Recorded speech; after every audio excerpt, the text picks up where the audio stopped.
بسم الله الرحمن الرحیم.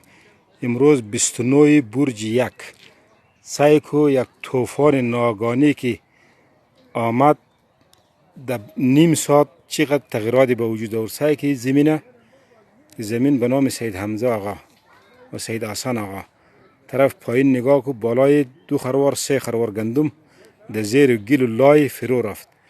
امروز ساعت 1 بجه سایکو یک طوفان آمد بالای چند خروار گندم عریق کرد.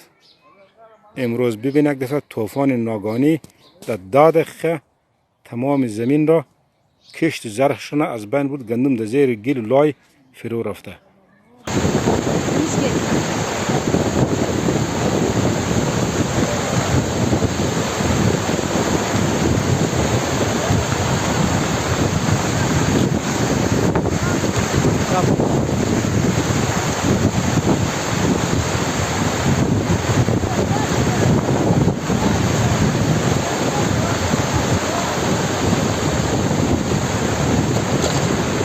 Ya, tu me pasas más pique.